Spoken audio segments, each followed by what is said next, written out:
The article appeared on a major women's lifestyle site. Not a fringe blog, not a controversial forum, a mainstream publication that millions of women read for advice on relationships, career, and self-improvement. The headline, How to Talk About Your Number Without Ruining Your Relationship. The content, a detailed tactical guide for minimizing, reframing, or directly lying about sexual history to avoid losing a man who might care about it. The comments section was revealing. Not outrage at the deception being recommended, gratitude, relief, women sharing their own techniques, comparing notes on what had worked, discussing which lies were sustainable and which collapsed under scrutiny. A community workshop on strategic concealment, happening in public, documented permanently on the internet. This conversation is occurring everywhere. Reddit threads, TikTok videos framed as comedy but containing operational instructions, group chats where friends coordinate their stories. The discussion keeps resurfacing because the underlying problem keeps resurfacing. Relationships end when men discover extensive sexual history. The solution being developed isn't behavioral change, it's better concealment. Today we're examining something most people refuse to discuss directly. How women hide their past, why they feel compelled to hide it, what methods they use, and why this matters for men considering serious commitment. This isn't about judgment. Everyone makes choices they later wish they'd made differently. This is about information asymmetry, about one party possessing facts that affect the other party's decision while deliberately preventing that other party from accessing those facts. The pattern deserves examination because its consequences fall primarily on men who commit without accurate information. They're making decisions about marriage, about children, about decades of shared life, based on deliberately constructed false pictures. Understanding how the concealment works is the first step toward not being deceived by it. The conversation's existence reveals what everyone already knows. If sexual history truly didn't matter, if modern enlightenment had genuinely eliminated preference for partners with fewer previous experiences, the concealment industry wouldn't exist. Women wouldn't need strategies for minimizing their number. Articles advising deception would find no audience. The entire apparatus exists precisely because everyone involved knows, despite public claims otherwise, that the information matters. The gap between stated beliefs and actual behavior provides the clearest evidence. The same woman who posts about sexual freedom and refusing to be judged for her choices will strategically manage what her serious boyfriend learns about those choices. The ideology says history shouldn't matter. The behavior acknowledges that it does. When ideology and behavior conflict, behavior reveals the actual belief. Relationships are ending over this. That's the catalyst for the entire concealment conversation. Men are discovering histories they weren't told about and deciding that the discovery changes their willingness to commit. The departures are common enough that women have developed sophisticated responses. Common enough that advice on preventing them circulates widely. Common enough that friends help friends maintain consistent stories. The departures wouldn't happen if the men genuinely didn't care. The concealment wouldn't be necessary if discovery didn't produce consequences. Everything about this phenomenon, the hiding, the strategy development, the coordination among friends, confirms that sexual history affects mate selection, regardless of what public discourse claims. The first tactic is this intelligence gathering before disclosure. Before revealing anything about her own history, she discovers his. The questions seem like normal getting-to-know-you conversation. Past relationships, dating experiences, how wild was college? The purpose isn't curiosity, it's calibration. She's establishing what range of answers he considers acceptable so she can position her own answer within that range. If his number is high, her actual number might be safe to reveal. His own history removes standing to judge hers. The playing field levels and transparency becomes possible, but this transparency is conditional. It depends on his answer first. She's not being honest because honesty is valued. She's being honest because his answer made honesty safe. If his number is low, the calculation changes. His modest history suggests values that might conflict with her extensive one. The safe zone for her answer narrows dramatically. She now knows what he considers acceptable and can adjust her presentation to fall within it. The information gathering served its purpose, intelligence for narrative calibration. This approach frames relationships as adversarial from the beginning. Two people gathering intelligence, managing disclosure, strategically positioning information. The foundation isn't mutual transparency, it's mutual calculation, each party revealing what serves their interests while concealing what doesn't. The relationship begins with both participants playing chess rather than building trust. Direct lying appears as recommended strategy. The advice exists in writing. Reduce your number. Pick a figure that sounds reasonable given your age and presentation. Pair the lie with modest behaviour. Don't contradict the fiction through actions that reveal it as fiction. The guidance is tactical, practical, designed for implementation rather than moral consideration. The rationale offered: you don't owe anyone your complete history. Your past is your business. What matters is who you are now, not who you were then. These justifications sound empowering. They also describe deliberate deception of someone making a major life decision partly based on information you're falsifying. Imagine the reverse. A man lies about his income to secure a relationship with a woman who cares about financial stability. He reasons his earning potential is his business. He doesn't owe her access to his financial history. What matters is the present. The deception would be condemned universally. The woman would be seen as victim of fraud. But equivalent deception about sexual history gets framed as boundary setting rather than betrayal. The lying works because verification is difficult. Unlike income, which produces documentation, lifestyle markers, visible evidence, sexual history exists only in memory and testimony. She can claim whatever number serves her purposes. He has no independent means of confirmation. The information asymmetry is structural. Exploitation of that asymmetry becomes normalized strategy. The selective truth approach offers plausible deniability. Rather than inventing a completely false number, this technique involves creative categorization. Not all encounters are counted equally. Long-term relationships definitely count. But that one-night stand? Maybe it doesn't count because it was barely anything. That vacation hookup doesn't count because it was experimental. That period of frequent casual encounters somehow collapses into one or two situationships. The result? Technical truthfulness while conveying a false impression. She's not lying, she's using a counting methodology that produces a conveniently low figure. If challenged, she can explain her categorization system with apparent sincerity. She's just counting differently. Who's to say what really counts as a sexual experience anyway? This approach often operates semi-consciously. The categorization genuinely feels accurate to her because she's adopted a framework where uncomfortable experiences get excluded. The hookup she regrets wasn't really her, so it doesn't count. The period of poor choices was an aberration, so those don't count.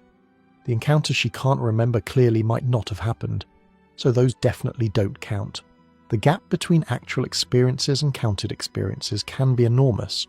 A woman with 40 lifetime partners might report 8 with complete subjective sincerity because her internal categorization system excluded 32 encounters from her definition of real partners. She's not consciously lying, she's genuinely using a self-serving counting methodology that produces a wildly inaccurate figure. Narrative reframing converts casual encounters into meaningful connections. The story changes in the retelling. The one-night stand becomes "we dated briefly." The friends with benefits arrangement becomes a relationship that didn't work out. The parade of Tinder hookups becomes "I was looking for something real and kept trying." Each encounter gets wrapped in relationship language, converting what was casual into what sounds serious. This technique acknowledges a number closer to reality while changing its composition. Yes, there were 12 men, but they were 12 relationships, some short, some not right, but all serious attempts at connection. This sounds dramatically different from 12 casual hookups. The number remains similar, the story shifts entirely, the reframe works because it's unverifiable. He wasn't present for those relationships, he has only her characterization. If she describes brief encounters as meaningful connections that, unfortunately, didn't last, he receives that framing without alternative perspective. The story she tells becomes the only story available. Emphasis on negative experiences deflects further inquiry. The past gets painted as painful. Past partners were disappointing, manipulative, sometimes abusive. She was taken advantage of. She trusted and got hurt. The framing positions her as victim of circumstances rather than active agent making choices. Sympathy replaces scrutiny. This technique accomplishes multiple objectives. It explains the history without owning it. It discourages follow-up questions. Who presses someone about traumatic experiences?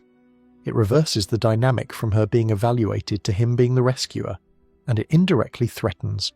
If he judges her for what she endured, he's as bad as the men who hurt her. The current partner gets elevated through the comparison. You're so different from anyone I've been with. I never felt safe enough to be myself until you. My past makes me appreciate what we have even more. The extensive history becomes a setup for appreciating him rather than a potential disqualifier. His ego gets stroked while his evaluation gets compromised. Emotional framing shuts down rational assessment. When history questions arise, tears sometimes follow. The conversation becomes about her emotional state rather than the information being discussed. He finds himself comforting her rather than gathering data. The question that prompted the tears gets abandoned because continuing would make him the source of her distress. This might not be deliberate manipulation, the emotions might be genuine. The topic is painful. Past choices produce current shame. Being questioned triggers defensive responses that appear as vulnerability. But whatever the mechanism, the effect is consistent. Rational inquiry into relevant information becomes impossible once emotion enters. The man faces an impossible position. Continue pressing the question and be the bad guy who made her cry. Drop the question and remain without information he considered important. The emotional response converts his reasonable inquiry into his cruelty. The focus shifts from her history to his behavior in asking about it. Digital evidence requires active management. The past leaves traces, old photos with unnamed men, tagged appearances at questionable venues, comments that reference experiences inconsistent with the story she's told. The digital footprint contains evidence that could contradict the constructed narrative. Managing this evidence becomes necessary work. The cleanup operation involves deletion, untagging, and explanation preparation. Old photos disappear, privacy settings tighten, accounts that might surface get deactivated. For traces that can't be eliminated, screenshots held by others, cached pages, the indelible nature of digital information. Cover stories get developed. Explanations that preserve the narrative wait ready for deployment if needed. Friends get briefed on what version of history the current partner has received. Explicit conversations occur. He thinks I was more serious with those guys than I was, so don't mention the situation casually. Female friendship networks become operational support for maintaining the fiction. Accidental exposure in social settings gets prevented through coordination. The loyalty structure here deserves attention. Her friends prioritize helping her maintain her story over helping her partner access accurate information. Female solidarity in this context means collective protection of the deception. The boyfriend is the outsider being managed by an aligned group. The workplace dimension adds stakes to the concealment. Sexual history isn't just relationship relevant, it can affect professional reputation. The stories circulate. A woman known for extensive casual encounters faces different workplace treatment than one perceived as more selective. Fair or not, the perception affects how colleagues view her, how seriously her contributions get taken, what opportunities arrive. A Reddit post described professional consequences from casual oversharing. A woman disclosed too much about her dating life to colleagues she considered friends. The information spread. Her professional reputation shifted. Embarrassment followed, not about the behavior itself, but about others knowing. The lesson she drew: conceal better, not behave differently. This dynamic reinforces concealment as the rational strategy. If disclosure produces negative consequences and concealment prevents them, concealment becomes the obvious choice. The behavior doesn't change, just the information others access about the behavior. The surface presentation optimizes while the underlying reality remains what it was. Why does this information actually matter? The question deserves direct answer. Men care about sexual history because research suggests correlation with relationship outcomes. Higher partner counts associate with higher divorce rates, lower relationship satisfaction, reduced pair bonding capability. The correlations aren't perfect, individuals vary, but patterns exist strongly enough that they inform rational evaluation. The mechanism has biological and psychological components. Pair bonding involves oxytocin release during intimacy. Repeated bonding and unbonding with multiple partners may affect the bonding mechanism's effectiveness. The woman who's bonded and separated dozens of times might bond differently than one who's experienced fewer such cycles. Not definitely, but possibly. The risk assessment is legitimate. Past behavior predicts future behavior across virtually every domain. Relationship history, how someone has conducted relationships previously, offers the best available evidence for how they'll conduct future relationships. Someone with a history of brief, casual encounters has demonstrated patterns different from someone with a history of sustained commitment. The patterns predict. Men evaluating for long-term partnership, marriage, children, decades of shared life, face genuine risk if information is concealed. They're making permanent decisions based on deliberately constructed, incomplete pictures. The stakes justify careful evaluation. The concealment undermines that evaluation precisely when it matters most. The double standard objection deserves examination. Critics note that men with extensive histories rarely face equivalent scrutiny. She's judged for what he gets celebrated for. The asymmetry seems unfair. Why should identical behavior produce different consequences based on gender? The answer lies in different evaluation criteria applied by different selectors. Women selecting men primarily evaluate future provision potential, career trajectory, ambition, earning capacity. Men selecting women primarily evaluate different factors, including relational history that predicts relationship patterns. Each gender prioritizes different information because each gender faces different risks in mate selection. Whether this asymmetry is fair is a separate question from whether it exists. It exists. Women can wish men evaluated differently. Men can wish women evaluated differently. Neither wish changes actual selection behavior. The criteria being applied are the criteria being applied, regardless of whether those criteria satisfy ideological preferences. Arguing that men shouldn't care about history doesn't make them stop caring. The preference exists. The concealment exists because the preference exists. Debating whether the preference is justified does nothing to eliminate it. Women navigate the preference as it is, which is why the concealment strategy is developed. The cultural tension creates the concealment incentive. Modern culture promotes sexual liberation. Women should pursue whatever experiences they want without judgment. Casual encounters are valid choices. Body counts are nobody's business. The ideology explicitly rejects evaluation based on sexual history. Traditional mate preferences still exist. Many men, especially those considering serious commitment, prefer partners with fewer previous partners. They may not articulate this preference publicly. They may even deny having it. But when selecting for long-term partnership, the preference influences their choices. The gap between stated and revealed preference is wide. Women exist in the collision zone. They absorb the liberation message, they exercise the freedom it promised. And now, seeking committed partnership, they discover that their choices carry consequences the ideology claimed didn't exist. The men they want for long-term partnership often care about what they were told nobody would care about. Concealment emerges as the resolution. Don't undo the past, that's impossible. Don't change the preferences of potential partners, that's unlikely.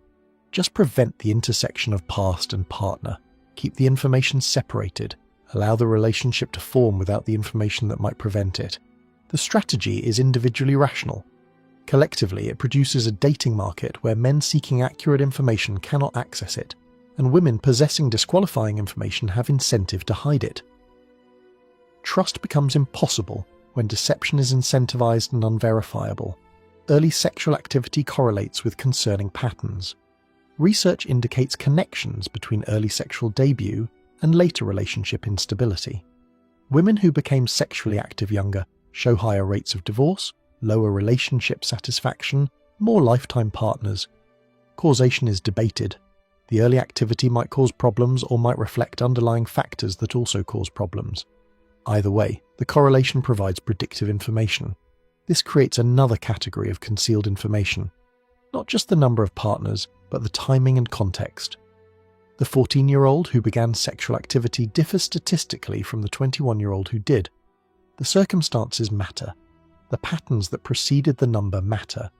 Full evaluation requires information that strategic concealment systematically prevents. The motivated reasoner objects. Correlation isn't causation. Individuals vary. You can't judge someone for choices made at 14. All true. But when making commitment decisions about shared life, children, decades together, any available predictive information deserves consideration. Dismissing the correlations because they're uncomfortable doesn't make them less predictive. The screening approach reveals the underlying acknowledgement. The advice articles include guidance on identifying men who won't care. Screen for partners whose values align with not caring. Find men who explicitly reject evaluation based on history. This approach is presented as finding compatible partners, but notice what it concedes. Some men do care.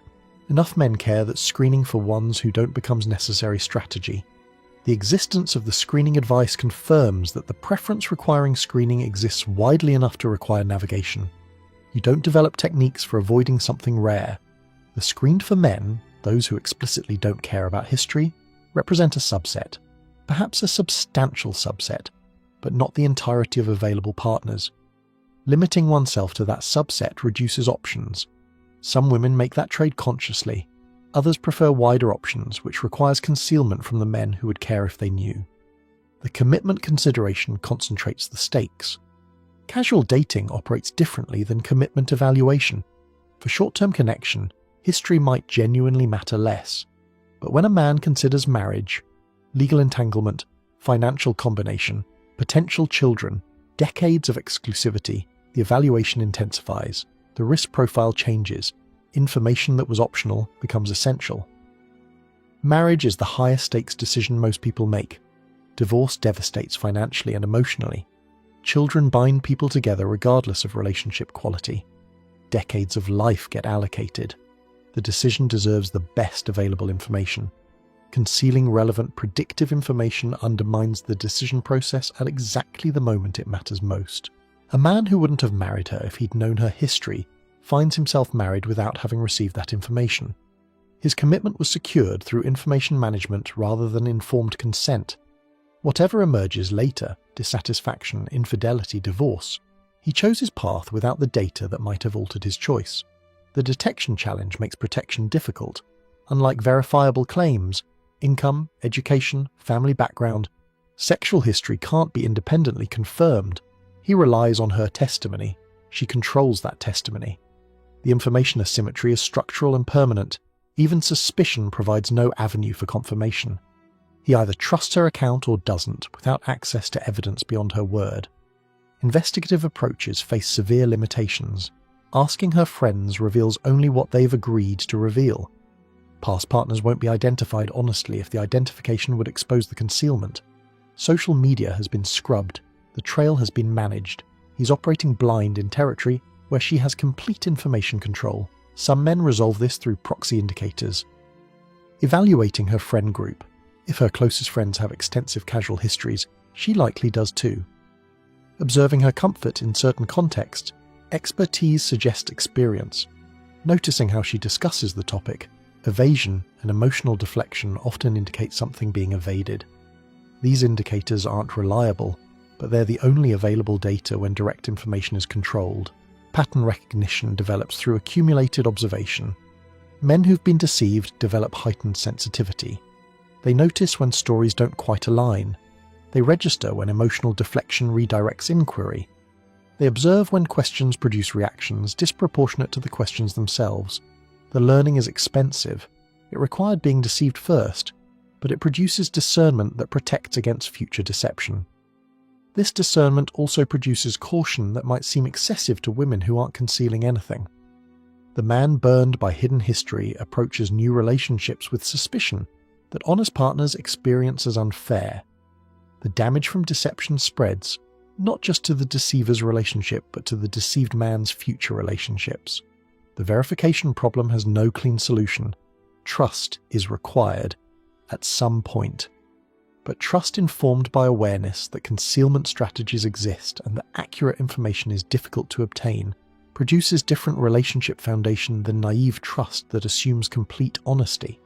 Healthy skepticism isn't paranoia, it's appropriate response to documented patterns. The ethical dimension deserves direct statement. Deliberate deception of someone making a major life decision is wrong. This shouldn't require argument. When information affects a decision, and you possess that information, and you manipulate what the other party receives to influence their decision in your favor, that's fraud. The emotional framing as self-protection doesn't change the structure of what's occurring. The affected party has rights to accurate information. His preferences might be ones she wishes he didn't have. His evaluation criteria might seem unfair to her. but his decision is his to make based on criteria he considers relevant. Manipulating his information access to secure a decision he wouldn't have made with accurate information violates his agency. It treats him as a target to be managed, rather than a person making autonomous choices. The justifications don't survive examination. The past doesn't define me, but past behavior predicts future behavior across every domain. He's not entitled to know, but major commitment decisions deserve relevant information. What he doesn't know won't hurt him, but decisions made on false information often hurt when reality eventually emerges.